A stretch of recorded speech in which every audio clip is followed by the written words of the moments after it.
पर पहुंचे हैं उप मुख्यमंत्री डॉक्टर दिनेश शर्मा, जहां पत्रकारों द्वारा पारस हॉस्पिटल पर किए गए सवाल को लेकर वे बचते हुए नजर आए।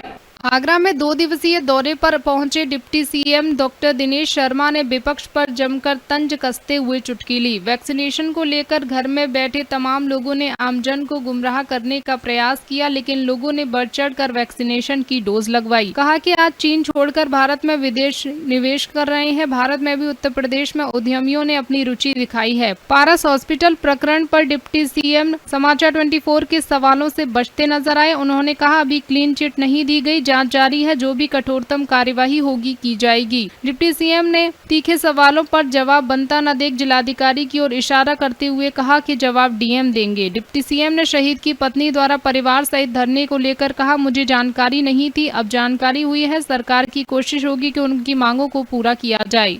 डिप्टी सीएम ने कहा कि शहीद कौशल रावत के परिवार की अधिकांश मांगों को पूरा किया जाएगा। शहीद को 64 लाख रुपए अभी तक नहीं मिले, इस पर चुप्पी साधे हुए डिप्टी सीएम नजर आए। प्राथमिक स्वास्थ्य केंद्र पर चरमराती व्यवस्थाओं पर भी चुप्पी साधी रही। जनपद आगरा में 2 दिन वैक्सीन डोज खत्म हो गई थी। इस पर बोले, ऐसे बड़े अभियानों में कभी भी ऐसा हो सकता है। उत्तर प्रदेश सरकार ने निर्धारित डोज से अधिक वैक्सीनेशन किया है।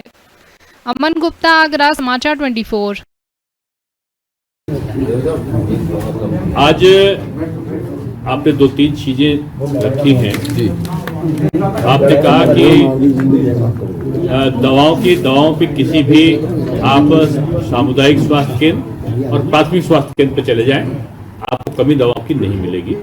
कई नई इक्विपमेंट जैसे बाईपैप है, वेंटिलेटर्स हैं, ऑक्सीजन प्लांट्स हैं, जगह जगह लगाने का एक अभियान सा चल रहा है। और मैंने कहा कि जो दवा है अब तो व्यक्ति के घर तक हम पहुंचा रहे हैं। जो अनोखा प्रयोग कर रहे हैं वो पहले कभी नहीं हुआ, इसलिए उसकी कोई कमी नहीं है। वैक्सीनेशन हमारा जल्दी तीव्र गति पकड़ेगा। हमारा जो कोटा इस महीने के लिए, जुलाई के लिए आया है, क्या 2 पॉइंट कितना आया है? 2.3 डोजेस का आया है, करोड़ 2.3 करोड़ डोजेस का आगरा के लिए आया है। और मैं समझता हूँ कोई कमी यहाँ पर नहीं रहेगी। लोग लौट के आ रहे हैं सर। मैं बोल रहा हूँ कि अगर किसी एक दिन पे कोई किसी कारण से, लोकल स्थिति के कारण कोई परेशानी आती है, तो उसको आप संयम से, धैर्य से रखिए कि अगले दिन या 1-2 दिन के बाद वो असामान्य स्थिति नहीं रहने दी जाएगी।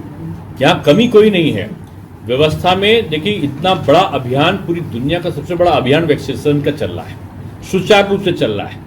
अगर किसी 1-2 केंद्रों पर, 4 केंद्रों पर किसी प्रकार की कोई दिक्कत आती है तो जिला प्रशासन और हमारे सीएमओ और हमारे कमिश्नर इस चीज़ को कवर कर रहे हैं। मैंने बताया कि बहुत बड़ी मात्रा में हमको इस महीने मिलने जा रहा है और वैक्सीनेशन की कोई कमी नहीं रहेगी।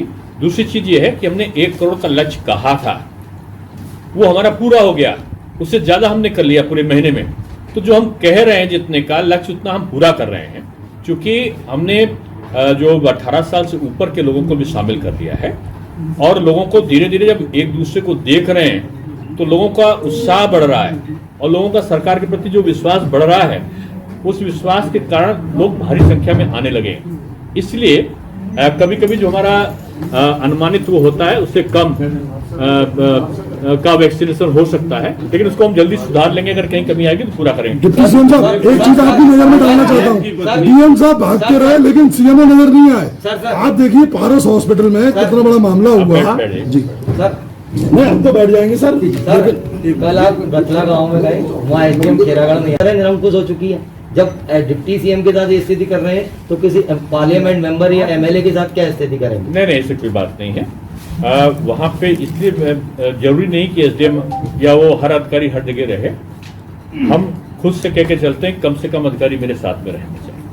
लेकिन चूंकि पीड़ित पक्ष के वहाँ गए तो वहाँ पे अधिकारी को उन्होंने तत्काल बात करके कहा, सर मैं अभी तुरंत आ जाते हूँ, पास में ही हूँ, क्योंकि वहाँ पे दूसरे अधिकारी की ड्यूटी थी और वो अधिकारी वहाँ पर मौजूद था।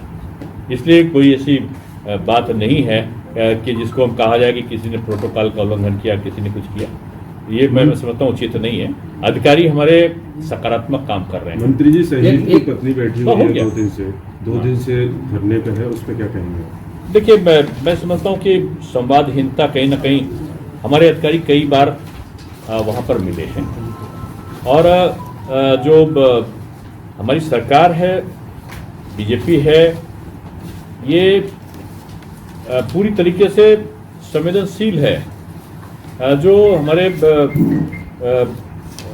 पुलवामा शहीद हैं या कहीं के और भी शहीद हैं, तो आप अगर देखेंगे तो जितना इस सरकार ने, चाहे केंद्र की हो चाहे प्रदेश की सरकार ने, जितनी सहायता की है, आज़ादी के इतिहास में कभी भी इतना किसी ने सहायता नहीं करी होगी। धरने पे क्यों बैठना पड़ रहा है? हमारे अधिकारियों ने उनसे बात करी है कि आपकी मांग आखिर है क्या। 10वीं बार जो भी हमारे अधिकारी गए हैं, उन्होंने जो काम बताए हैं, पूरी काम की सूची है कि शहीद परिवार ने कहा कि यहाँ पे कौशल किशोर रावत के वहाँ पे जुड़ी सड़क बने, 9,89,000 की बन गई। उनका यहाँ पे इंटरलॉकिंग हो, 5,91,000 की अंतिम संस्कार स्थल से जुड़ी हुई सड़क बन गई। उन्होंने कहा कि मारुति सिटी पेट्रोल पंप से मोहन सिंह के वहाँ 6,31,000 कहना है कि मैं बोल रहा हूँ, आप भी प्रश्न करेंगे ना, मैं बोल रहा हूँ तो सुनिए।